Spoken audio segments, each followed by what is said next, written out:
Welcome back to Harmonize Your Life, Conversations on Self-Care for Women of Color podcast with your host, Dr. Tony G. Alvarado. I'm glad to have you back here for our June podcast series on Black men's health.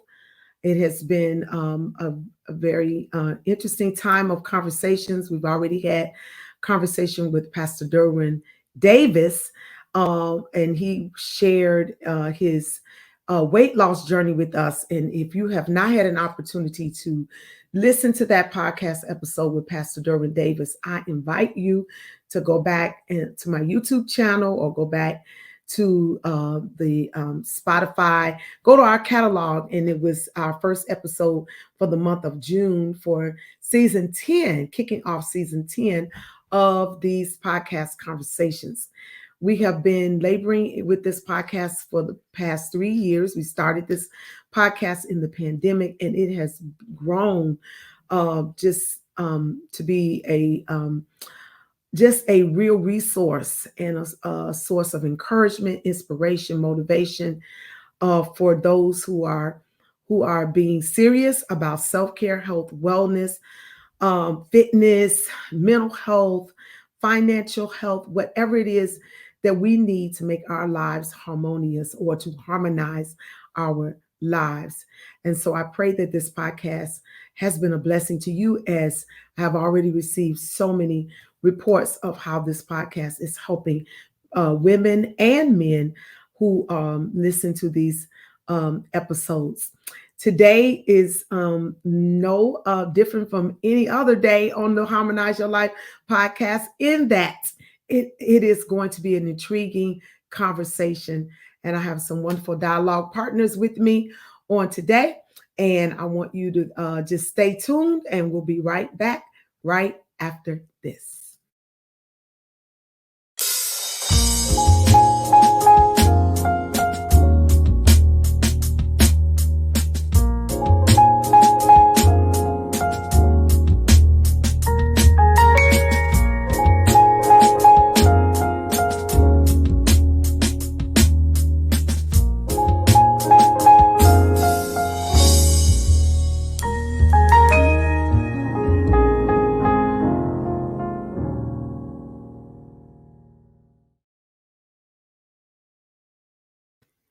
Well, I told you we had some dynamic dialogue partners in the podcast studio with us today. And I'm sure that you can tell based on who you see on the screen that we're going to have a fun time on today in this podcast conversation. All right. So I have my wonderful husband with me again. He has consented to be my co-host for this month, for the month of June. And that is in the person of Bishop Johnathan Alvarado, my husband of 30 years. 30 years this month. Nice. Congrats. What you say? 30 years, man. 30 years we've been hanging out. We've really been hanging out longer than that. Right. But we've been married 30 years of the 35 years we've known each other. And so I am so glad that he is with us today, and our friend and our brother, yes, the Reverend, the Doctor, the Bishop, Brian Keith Hodges. Outstanding. Welcome, Bishop Hodges. What an incredible joy. You both look amazing. I'm tempted to ask for a few gallons of water from your house because it keeps you looking amazing. Thank you. Let me just introduce you more formally to those who are listening to us or watching us on YouTube. So Dr. Brian Keith Hodges is a native. I'm not going to get into this with y'all. He's from Michigan, y'all. He's from Michigan. And we don't hold that against him. I'm not getting into this with y'all Buckeyes and Michigan fans. All right. This is look, I'm neutral right today. Right. Today I'm neutral. Okay, so he is a native Michigander who has lived in and loves Atlanta, Georgia for some 30 years, making it his residence. He is the senior pastor of the Gathering of Champions Church in Marietta, Georgia, where he has pastored for 26 years. He holds an AA and a BA degree from Beulah Heights University. And I might add, we were classmates Yes, yeah. during that time. Master of Arts in Christian Education from the ITC, the Interdenominational Theological Center here in Atlanta, Morehouse School of Religion, and a doctorate from the Columbia Theological Seminary here in Atlanta. He has additional certifications from Georgetown University and Baylor University. He shares his theological convictions through instruction at Beulah Heights University, serving in his 17th year. Wow. Wow. Additionally, he serves as the chair of the Department of Religious Studies, director of internship, full professor, and full-time faculty. He is a leadership and executive coach, ministry consultant, team builder, and leadership strategist. He is also the author of Basic Money Matters, a book released in June 2016. And when at recreation, he is an avid golfer, motorcycle rider, and voracious reader. A visionary, expositional preacher and teacher. He loves to share the gospel of God whenever opportunities are afforded. He has preached in Africa, Belgium, Barbados, the Turks and Caicos Islands, Bahamas, and across the length and breadth of Americas. It is his passion for preaching, his classic style that he has honed to mastery, that drives his commitment to sharing its liberating truth.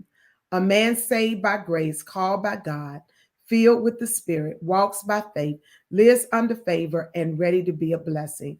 The Right Reverend Dr. Brian Keith Hodges, our friend and our brother of many years. Absolutely. Many years. And my cut-up buddy in school. I still testify I graduated because of you. Had it not been for you, I would not have graduated probably. College. I'm like, man, right. We fell in love with each other back then, and we've been friends ever since. Absolutely. Yes. And we love you, man. So thank you for coming on. Thank you. Absolute joy. So thankful for the opportunity and grateful. Anything that I can do with the Alvarados has always richly enriched my life. And so anytime I get a chance to sit and chat with you, I'm going to do that. And really, me and Bishop, we only disagree about one thing. We don't disagree. Just one. We don't disagree about anything else. Right. No. Right. But there is one thing. What would that be? What would that be? Now, you said not to get into it. Now, right. Okay. Let me pull us back. That's right. I said we weren't gonna get into that. Okay. All right. But Dr. Hodges brings so much value, both experiential and educational value to the conversation. And I know you'll introduce it more fully. But I'm grateful to have the kind of relationships that become dialogue partners, that become fellow pilgrims in this journey, both pastoral and in this journey of life. And so I'm grateful to be able to glean from, hear from, and enjoy not just ministry and preaching, which he is a preacher par excellence. It's been on any number of occasions, but also just this. These are the things that, for me, this is the currency of catalyzing life change. Conversation. Come, let us reason together. One of the definitions of hermeneutics for our students that are viewing the podcast is a good conversation. Hermeneutics distills down to conversing and engaging with texts in meaningful ways. So exactly. Our interlocutor on today is a tremendous resource along that line. So grateful always, anytime we have an opportunity to have a good conversation. I love you, and thank you. Well, Dr. Brian Hodges, I brought you on here because this month we're talking about, on my podcast, we're talking about men's health, Black men's health particularly. When I started this podcast, I wrestled with whether or not to I wanted to make sure I was clear about who my target audience was in doing this podcast. There are two thoughts or views as relates to podcasts, rules or dynamics that some people approach. Some people approach podcasts where it's just broad topics and whoever wants to listen or engage it. And then some podcasts are specific to a topic or specific to an audience. And so mine is specific in the sense that it is to a topic, in that it is around self-care, health, wellness, fitness, but all the things that make what I call a harmonious life, or how we harmonize our life. But I also was very clear that I'm called to help particularly women of color with issues around self-care, health, and wellness. Being a woman of color, a woman in ministry, a woman in leadership, a wife, a mother. While these conversations are open to any woman, I knew that God was calling me to have these conversations in our community. Mhm. Our other, our white brothers and sisters, they've been having these conversations and Absolutely. amongst themselves, and sometimes we've not been invited to those tables. And not that they're not invited to this table, it's just that we want to make sure that we are educating our community. We all know that our community suffers under a lack of access. Yeah. Some Right. of it is systemic, because of food deserts and other systemic laws and things that keep our people unhealthy. Disproportionately, right. And so, and then there are also lifestyle and cultural issues that we also bring to the table that compounds, to me, our issues of health and wellness and fitness, and all the things that make for us living that life that Jesus said that he came for us to live, right?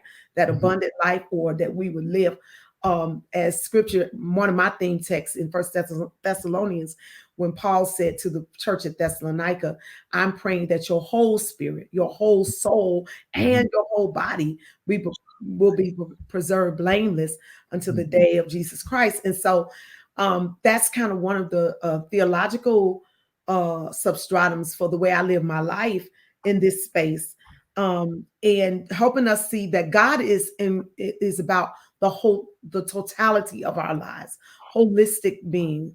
And so often we, as people of color, or sometimes Christians, are more concerned with our spirit Mhm. and our spiritual being in life. And while that is the anchor of our existence, but we have to live on this earth until Jesus come, right? Amen. And then how we live that life matters. And Absolutely. so I wanted you, because I know that I've watched you over the years um, become more serious about your health and wellness. You being a Black man, Bishop Alvarado being Afro-Hispanic, both of you being in ministry, Wow. pastoring for a number of years. Mhm. That in and of itself brings its own baggage and stress. That's Mhm. true. And on all those things. So I want you to talk to us about your fitness journey, your self-care journey, and why these things, in your estimation, are important to our community, and particularly to Black men and Yeah. men of color. That's a really, really great way in which to start this conversation off. If I were to just jump right in, I stepped on a scale one day and I was 320 pounds. I could not believe I had gotten that big. I was always a tiny kid, growing elementary, middle, high school, even my early adult years. I was a tiny kid. I went to my first pastorate in McDonough, Georgia at 22 years old, and I was still at about 200 pounds. Mm. It's between coming to Marietta and the last 30 years that I went from 200 pounds to 320 pounds. If you were to ask me to pinpoint specifics, I would be hard pressed to. It was not just diet, but lack of engagement, uh, study, preparation, kids, you name it. Mhm. All of them played a central role in that. The worst part, though, was unhealthy eating habits. I know what unhealthy eating habits looks like. I come from a family where the great majority of the people on both sides of my family were people who were obese. I would say more than half of them morbidly obese. But we gathered around a table and we shared our stories and we developed family and we ate and ate and ate. Mm. So when I got to the point where I was 320 pounds, I just said this. So I want to make sure that I get back down to 300 pounds. So I started just doing some small cutbacks, lost 20 pounds on a deleted soda or something like that, got down. It was our first year together, Bishop, in Cleveland for the Okay. junior college. We were freshmen together. I had a headache that I could not get rid of. Most mornings I couldn't open my left eye. My head was hurting so bad. Wow. I went to the pharmacist and he took my blood pressure and he said, I can give you a blood pressure medicine today. And I said, well, I'm not on blood pressure medicine. He says, well, I don't recommend you leave Cleveland without being on blood pressure. Wow. Blood pressure medicine. I got back, I saw my physician and she said, oh yes. She said, not just blood pressure, blood sugar. And that's when it got real. But because you develop habits and patterns for eating, Right. habits, patterns for living, there was not this mad dash to change. And so I would do just enough so that the medicine would be sufficient and I wouldn't have to take more medicine. I go in 2 years later, she said, we're going to have to put you on triglyceride and cholesterol medicine. So now I'm taking 7 pills a day. 7 pills a day because I wouldn't change my habits and I wouldn't exercise. Golf is not a high intensity sport. And while I am a golf major, and I know, Bishop, the rumor is that I let church out early in the spring and summer to go play golf. It is true. It's a rumor. It is just an allegation. It is been proven. Hey, do what you got to do, Pastor. Did you notice your husband said, no, that's true. I know that's true. Hey, it's all right with me. Let's come on to church early so we can all get to go home and do what we got to do. And do what we got so I made some fresh commitments to think through this, and I made incremental steps. Here's the pivotal point that I wanted to get to. I went to see my doctor, and she says, I'm giving you a recommendation for a new doctor. I said, oh, well, congratulations. What are you, starting a practice, opening an urgent care, or going to work at a major hospital? She said, no. She said, I'm going to be right here. I said, well, why are you not going to be my doctor? She said, because I don't want to watch you kill yourself. It hurt. It stung so deeply that I walked out that day and I said, I'll make progress. And I told her, I said, give me another season. I said, you'll be surprised. And so that's when I started to work through altering my diet, getting exercise, and making small steps, big steps. I believe this with all my heart. Wait. Put a pin in there because you're moving really fast and you dropping some, as they say, some nuggets. Okay, you're dropping some really good jewels here. Okay. One, you said making small steps, big steps. Small steps into big steps. Now, first of all, let me just say, I want to parenthetically say, your story and Pastor Derwin Davis. You know Pastor Derwin Davis? I do. In our city. We interviewed him. He's the first episode in the month of June for the podcast, and your story is almost identically what he said. It's almost word for word what he said in terms of the, just one day realizing that he was morbidly obese. And his weight loss was significantly more dramatic in that. When you watch the podcast, he was over 500 pounds. Yeah. But then he immediately went into the whole eating and help. And one of the things I always tell people is weight is lost in the kitchen. Yes. It's not lost in the gym. People think, oh, I'm going to go join a gym so I can lose weight. Yeah. But no, you don't start there. You really start with your eating habits. Now, the gym, to me, is definitely a part of weight loss, but it's not where it starts. And it certainly is not where it's maintained. Weight loss. But you said making small steps, big steps. I want you to lean in on that just a little bit, because I think what happens often as a coach, when I'm coaching women in this space of health, self-care and health and wellness, oftentimes in fitness, they want to make changes, but they start too big often. And then they peter out or they burn out, or it's unrealistic. So the goal is unrealistic for them to maintain it.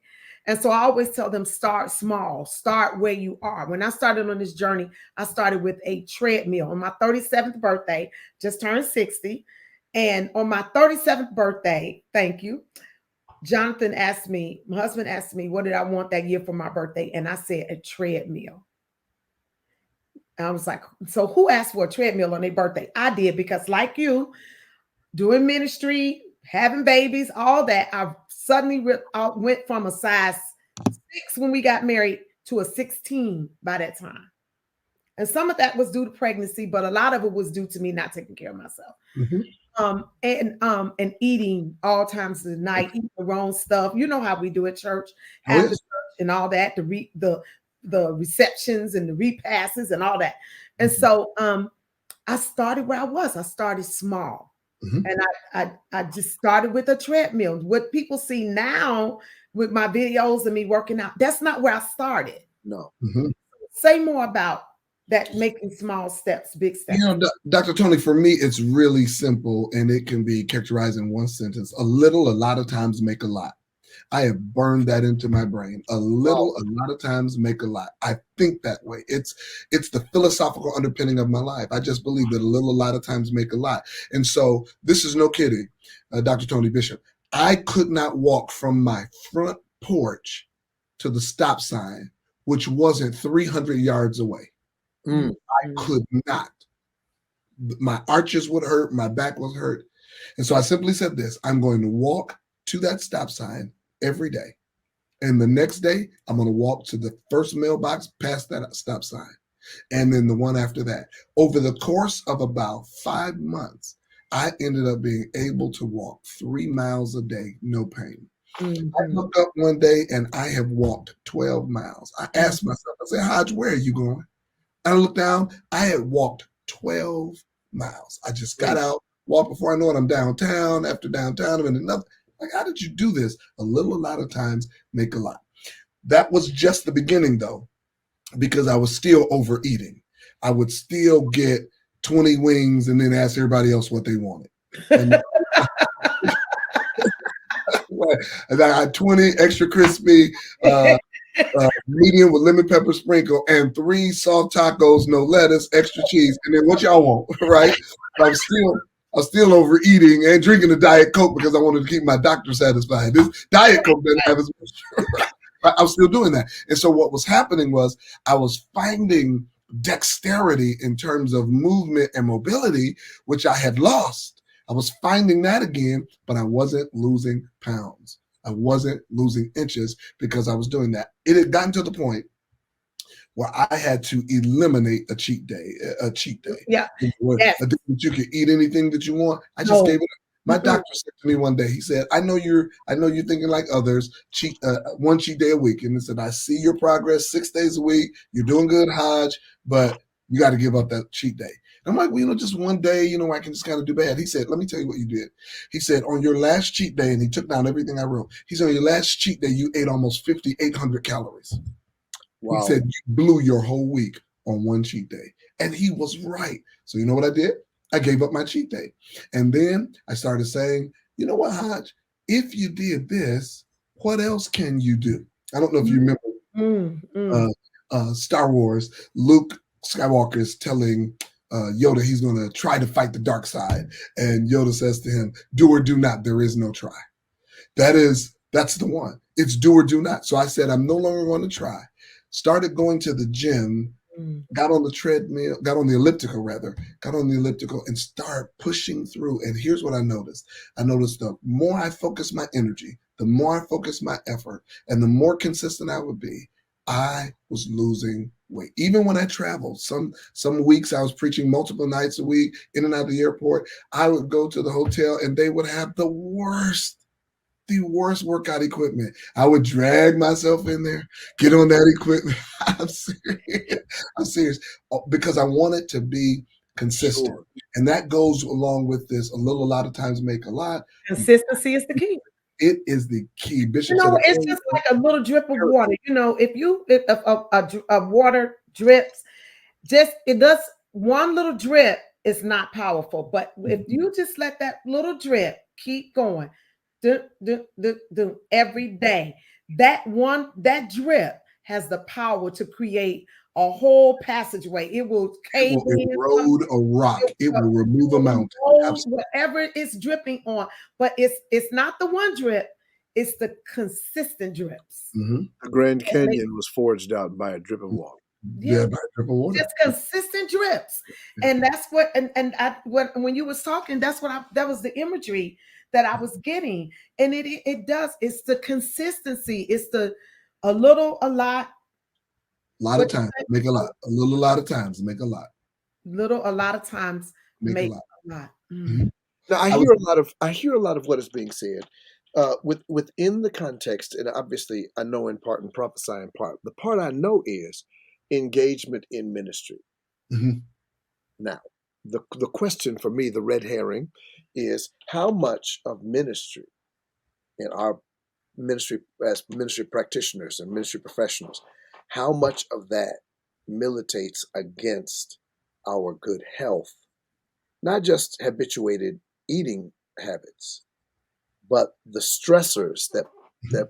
push us to the table for comfort, Absolutely. the schedules that Mhm. keep us in restaurants late at night. How much of ministry then would you say militates against ministers' good health? Well, I think if you don't have good boundaries, 100% of it will. Gotcha. Mhm. You Gotcha. have to have, you have to set good boundaries. You have to set Talk good about that. boundaries so that you keep your goals. In front of my desk, Bishop, I have a sign that says, always focus on your goals, always. So Mm. for me, I refuse to let anything get between me and reaching my goals. That means I keep a very tight schedule. I write a to-do list and I am very scripted. And I know every now and then your wife may insist that I'm more scripted than I need to be. And she's probably right. But I'm very scripted. And the reason I do that is because I like reaching goals. I love it.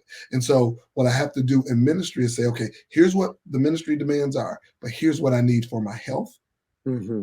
Here's what I need to remain in a place of being harmonized. Here's Mhm. what I need for my mental and emotional space. Here's what I need. And so I create a schedule and to-do list. I put my to-do list and my schedule into 4 categories: what's now, what's next, what's negotiated, and what's never. And I start with what's never. Mm. Start. What's Eliminating the never? things that are never. Yep. Yeah, yeah. I I love start that. by saying, absolutely not. This is no longer going to be a part of my life. This Mm. is jettisoned right now. I am no longer going to do this. It's not giving into, it's not supporting me. It's not helping me. I'm moving it off my plate and out of my life for good. Mhm. Right. Then I start to look at what do I need to negotiate? Where do I need help? Where do I need support? Where do I need to empower? Where do I need to delegate? Where do I need to say to a person, hey, we're going to do this together. I'm collaborating with you. We're going to do this together. Then I move to my now and to my next. Those 4 things help me accomplish the goals I have in life and keep good boundaries and safe expectations to live a healthy life. You know, like I know, and of course, the 2 of you have done incredible ministry to be lauded and celebrated around the country and the world. Some of our time's greatest sages, you and Dr. Tony. One of the things that we have had to realize is that most of the days that we do ministry, it's everybody giving us their issues and less us having the focus to put them in the perspective of what the local church was really designed to do. And the truth is, I've just learned how to give people their problems back. Mhm. Now, here I am. I'm wondering now, as you're talking, I'm thinking, how much of this has to do with the season of ministry where we find ourselves? All of us have 25, 30 years Oh yes, without a doubt. in Oh yeah, ministry and without preaching, 40 years of preaching. And Mhm. so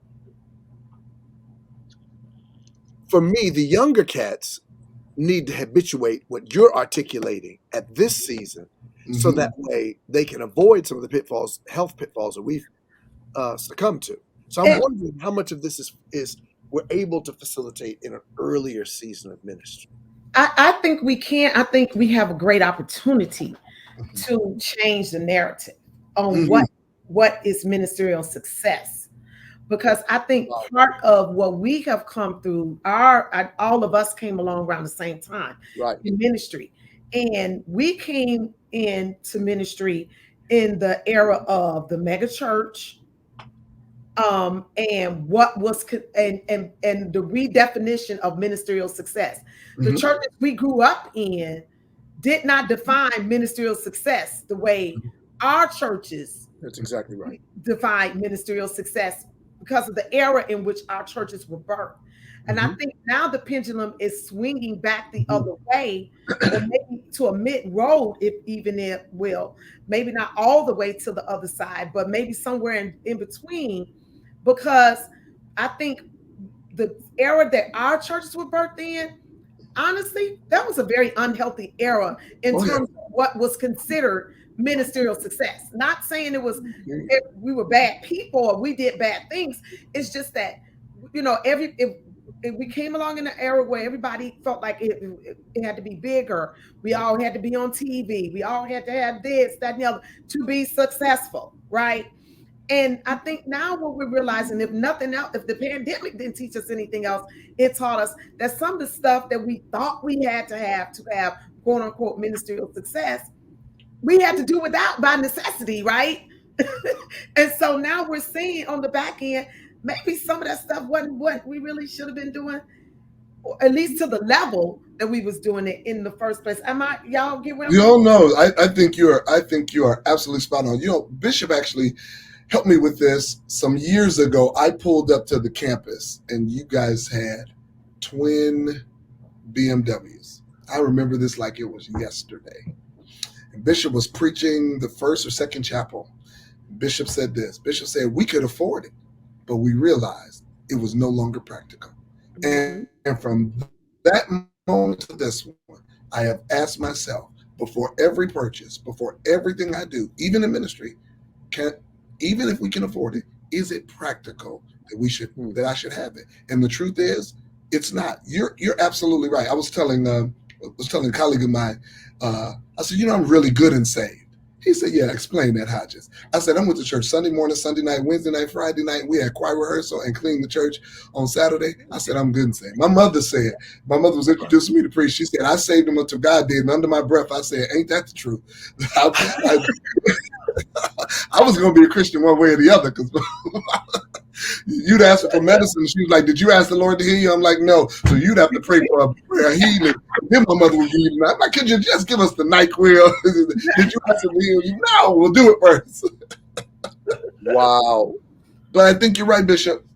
I think that we have lived through this window where we've made things a priority that we should have thought through more. Mm-hmm. We've given ourselves. A young man that I mentor called me, and he's almost in tears. He said, I just had a baby. My wife isn't feeling well. One of the members of our church passed away, and they want me to leave my home at 1 a.m. to come to sit with the family. He said, what should I do? I said, will they still be dead in the morning? He said, yes. I said, go to bed. Go to bed. Keep good boundaries. If you don't keep those good boundaries, then what happens is you end up stressing yourself to the point where you're going to find something to fill the void. And unfortunately, we choose bad habits. And how many times, and all of us can attest to, how many times that we not exercise those boundaries, That's right.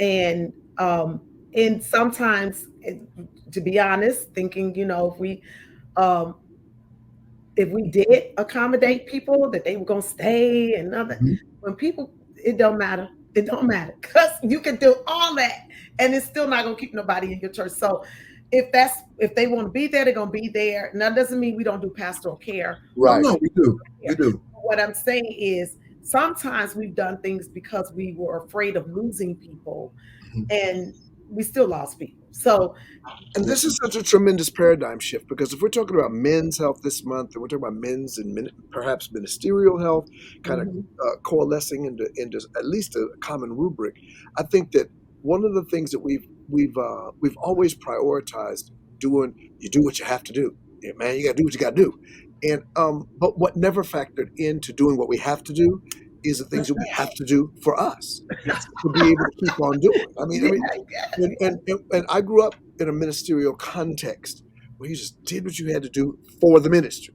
You Yep. know, and so, uh, and even as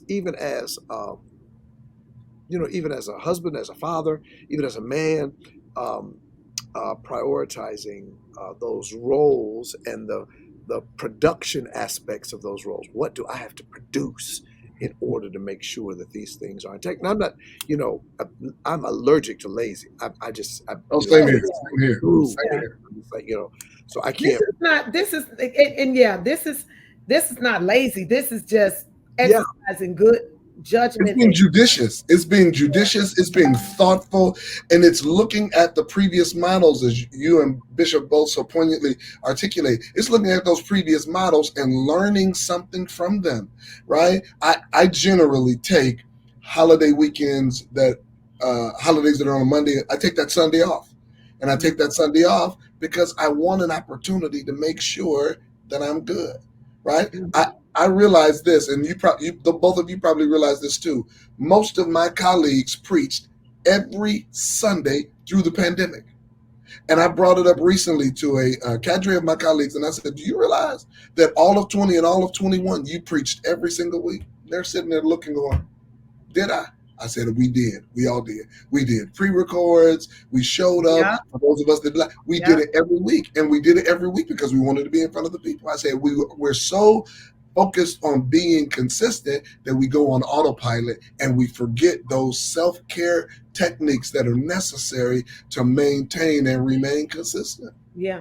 So speaking of, so when you talk about strategies, boundaries is definitely one. That's one of the things I was going to ask both of you to weigh in on, particularly you, Bishop Hodges. But Bishop, you, I certainly want to. I want you to hear from you as well on this, and that is, what do you all recommend for men like yourselves who some other strategies besides boundaries? We heard that, and that's good. But what are some other strategies that you think men like yourselves who have high stress careers and jobs like yours and ours that will help with self care? What Yeah, other start with I would say start with the boundaries and then quickly move to expectations and goals, right? okay? I asked myself, this was just kind of a weird thing. Thought about it one night before I went to bed, scribbled it down, got up the next day and started doing it.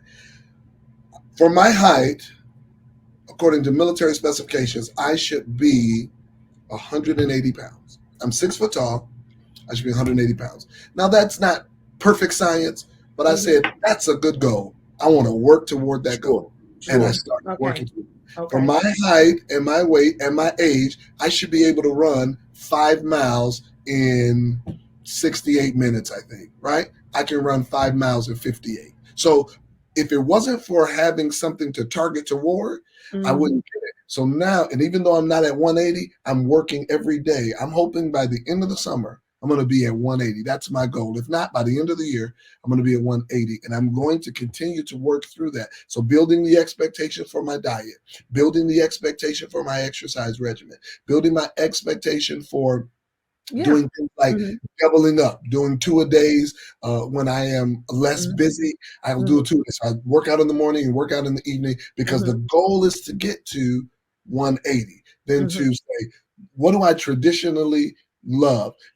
When I had my worst habits, Bishop, I could eat all of the bad foods at the same time. So on one plate, Bishop, I could eat bread, rice, potatoes, pasta, and Mhm. no meat and corn and be good.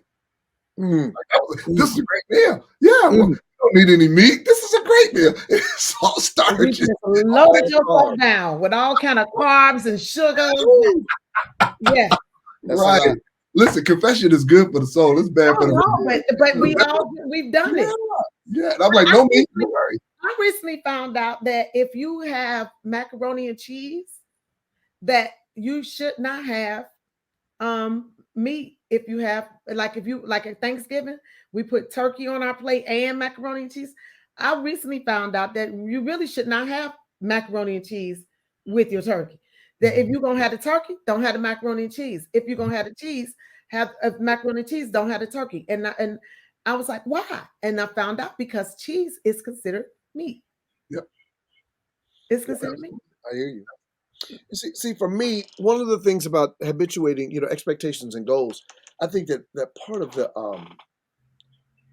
those of us who are self starters, those of us who are entrepreneurial in our spirit, those of us who, oftentimes focus because we're made. Okay, I'll speak of Johnathan. I am constructed that when I have a goal, when I'm doing something, I'm doing that, and I'm doing that over the top. Mhm. And so it's for me. I had, and I still am operating from learning how to harmonize, learning how to integrate all these various aspects of life into a concerted whole, as opposed to focusing in a perhaps in an Mhm. unhealthy way on one dimension of it. Mhm. Like I've never considered myself having a problem with my weight. The biggest I've ever been is like 206. At 5'7", I was 204.6 at 5'7". My physician told me that's too much weight to carry, and I didn't have any mobility problems. I had blown out my knee. I had knee surgery. I didn't have any even recuperative powers, all that kind of stuff.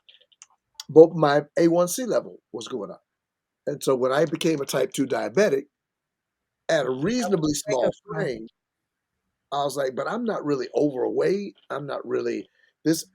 My doctor explained a bunch of factors that I can't explain as to why my A1C level was going in the direction it was going. And if I didn't do something to reverse that, type 2 would turn into type 1 with the necessity for insulin and all the other kind of things that go along with that. And so for me, if we're habituating things that to help with others, I found out for me that whole cutting out all the things that you enjoyed as a youth, those things begin to change in your 40s. But how about and And so I tell my 26-year-old son now, mhm, you need to mhm. eat like Yep, your 46-year-old. yep. Because if you change your habits now, you Mhm. will not have to even enter into the realm where you have to change your habits. Absolutely right. And so, Absolutely. because time brings about Because change. preventative is always easier than corrective. Yeah, Absolutely.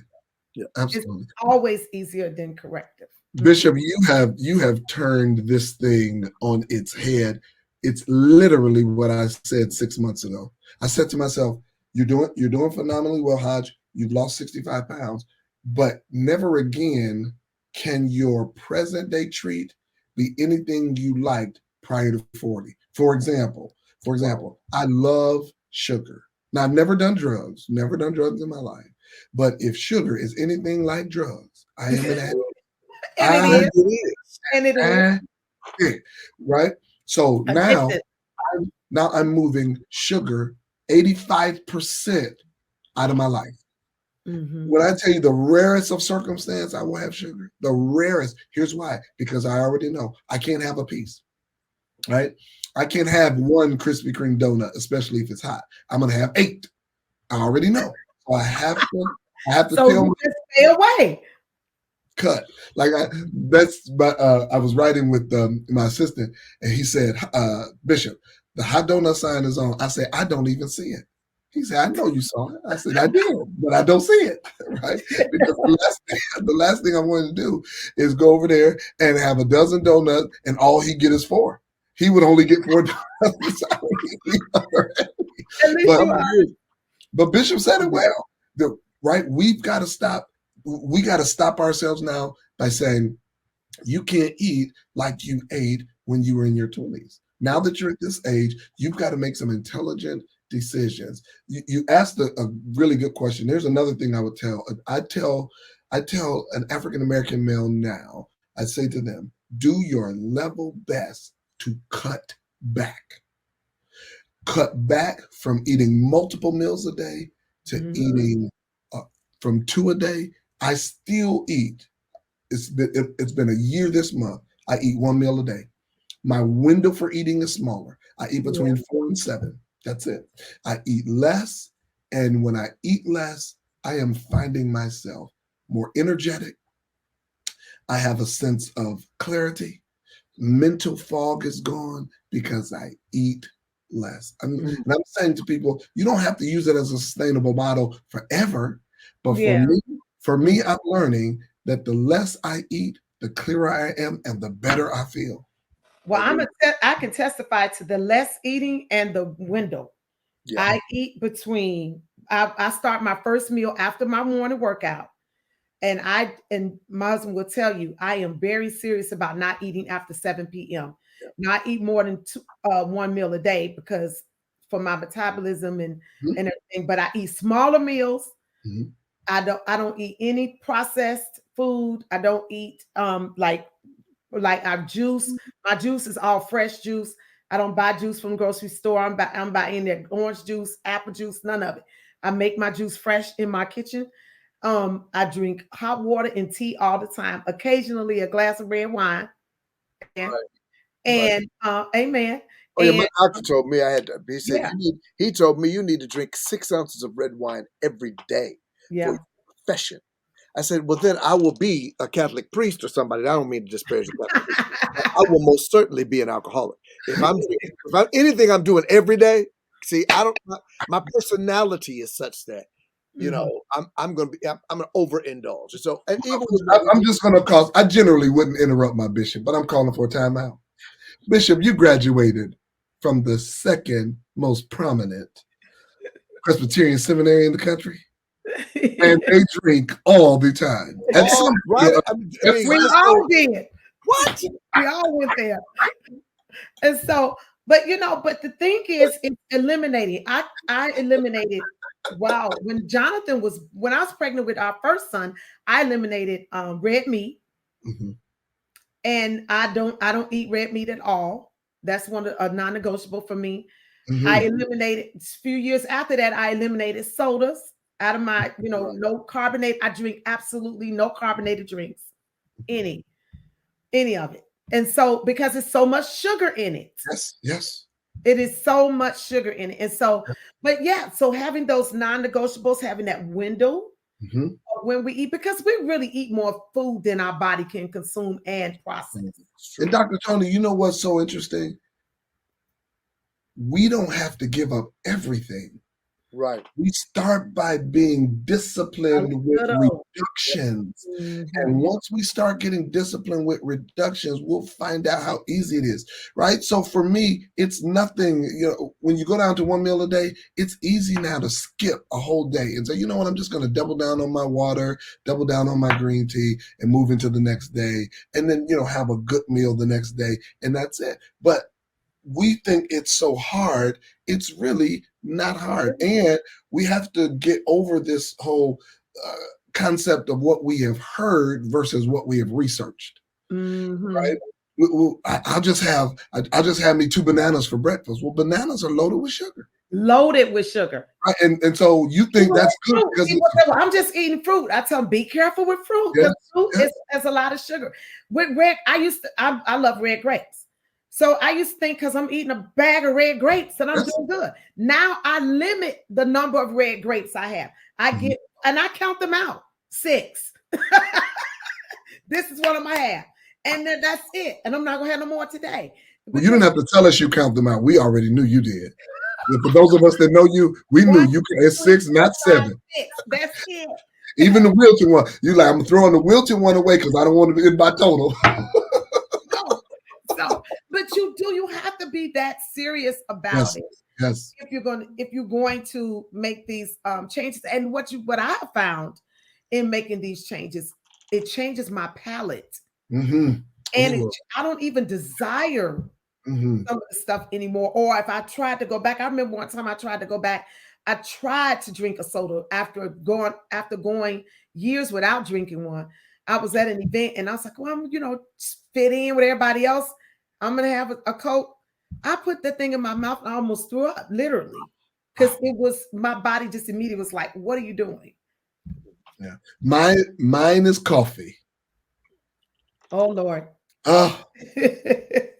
When I tell you it's my favorite beverage, second only to water. I don't have to have soda. I don't ever have to have juice. But when I tell you coffee got the Holy Ghost. I'm telling you. You and your brother. And coffee has a lot of healing properties to it. I mean, there's a lot of medicinal value that you get out of coffee. Anything done too much. And tea. Don't forget tea. And tea tends to have more caffeine in it than coffee.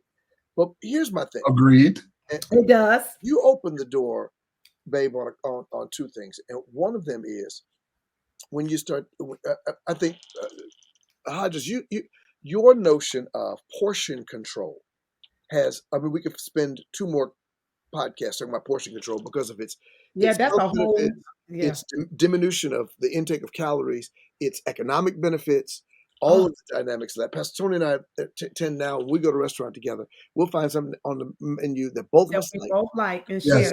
and Yes. we'll find And, and, two and, salads, and both you of us can can do decide, that. You split can Yes. it. do that. And Yes. Even with good we do stuff.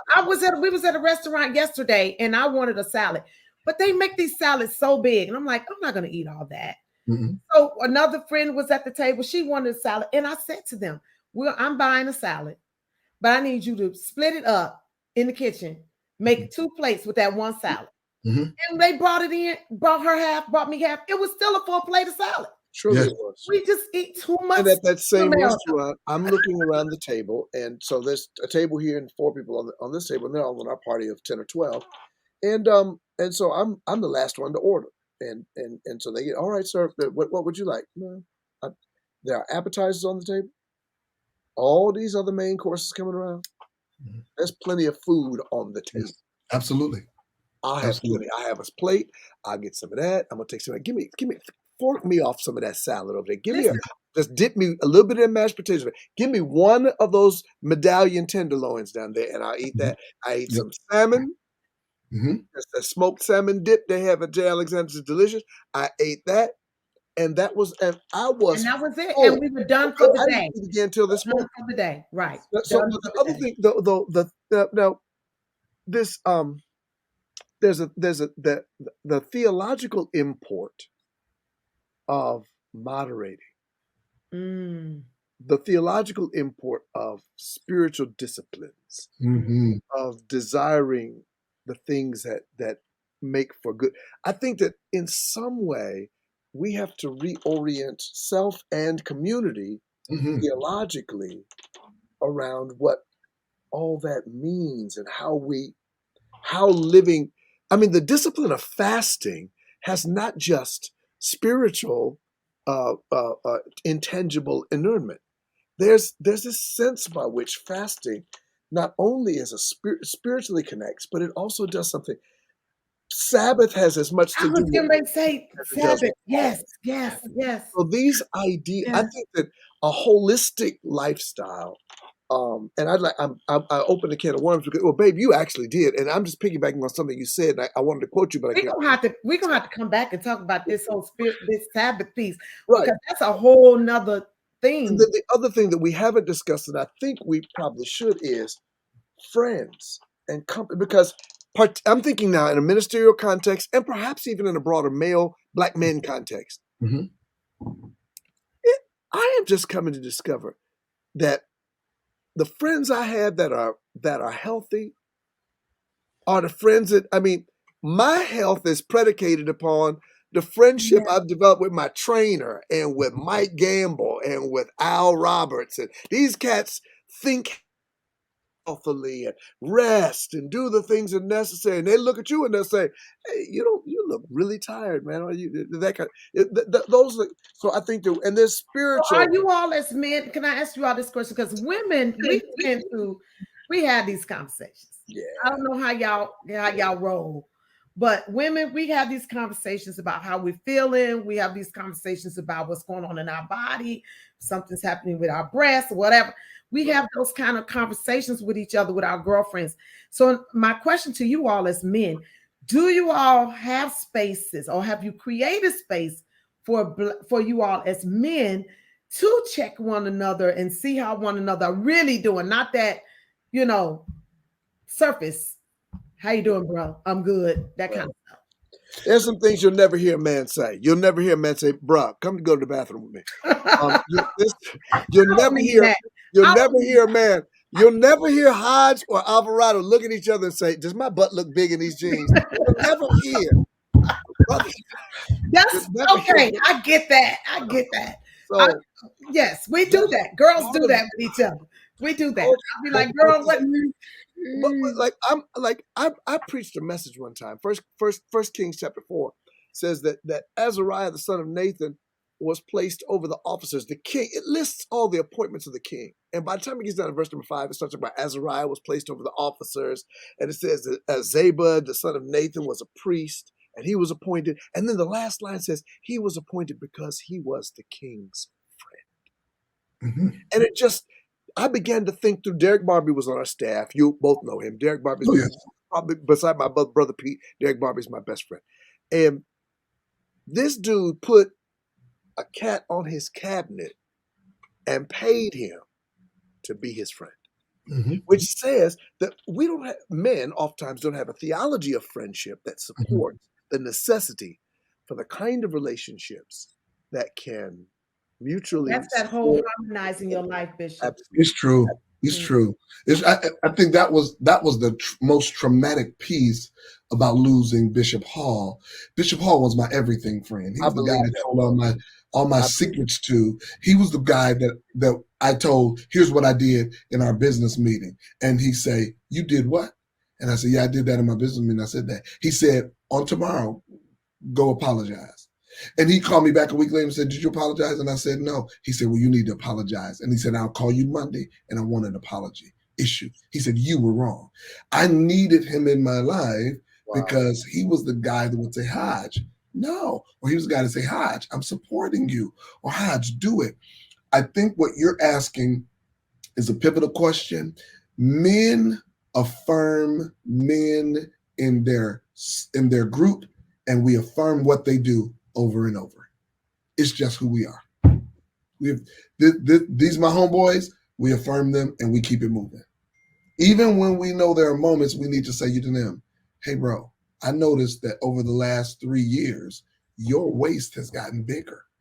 Or you got to get new clothes. Hey bro, I need you. A friend of mine said that to me. He said, bro, I prayed for you this morning.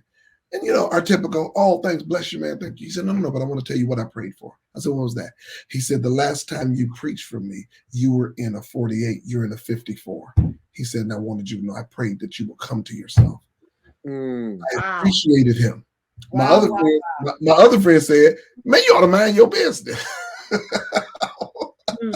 But see, I was in between eating my Popeye saying, maybe he should mind his business. But that's the kind of stuff I'm talking about. Creating those spaces or being open enough for people to come to you in that way, and us creating those spaces where people can come to us and say, "Hey, I'm noticing you a little short tempered. You a little rested. I'm noticing you're eating too much, or you're drinking too much, or whatever that is." Or, or how are you really doing in this particular area? I'll never forget after my mother died, after my mom passed away, Dr. Hale, who's one of my mentors and girlfriend, she called me one day after mom passed and she said, Tony, how's your heart? And I was like, that was a strange question. Nobody ever asked me, how was my heart? Right.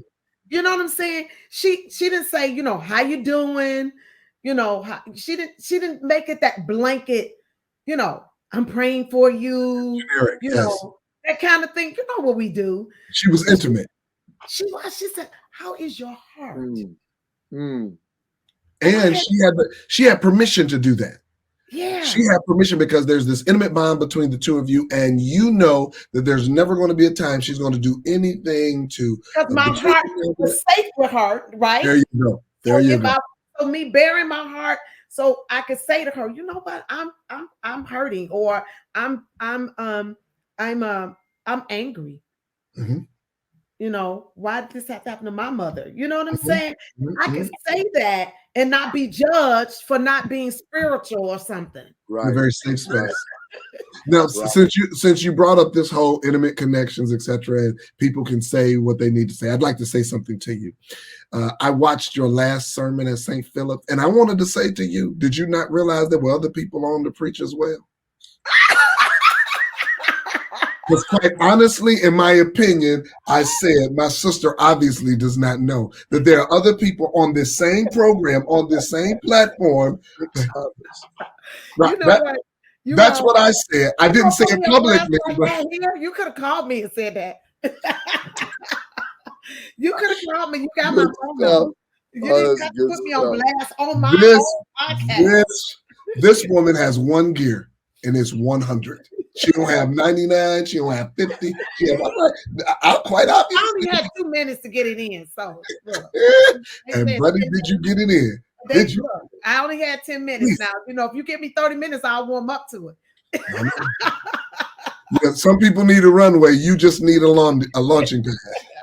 That Bishop Hodges, will you give us one final word as you're on your way out? Yeah, I appreciate this kind of dialogue because it helps to bring us into spaces that are necessary. We need to populate this space and to challenge people to be faithful in terms of the stewardship of their own health, be responsible in their decision making, and be careful in their planning of goals and objectives and dreams so that they can live them in a powerful way, and to honor God by honoring those kinds of things that brings us into health, hopefulness, and wholeness. Amen, amen, and amen. Thank you so much, Bishop. I appreciate you. I appreciate both of you. I appreciate all of you all that are listening and watching this podcast.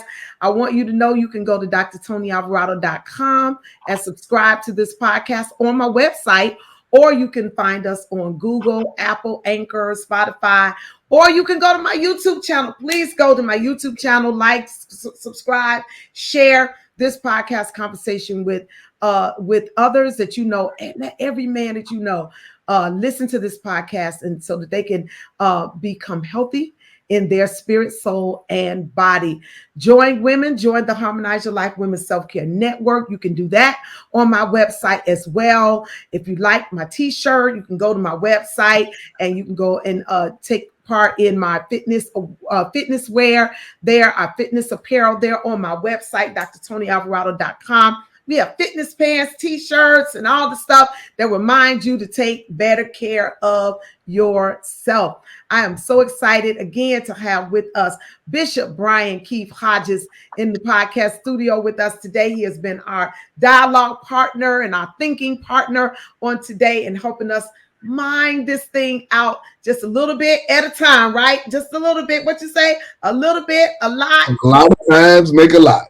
Make a lot. Good. Make a lot. And remember that. We'll see you again on the Harmonize Your Life podcast with another intriguing episode with you. One last thing before we go. Yes.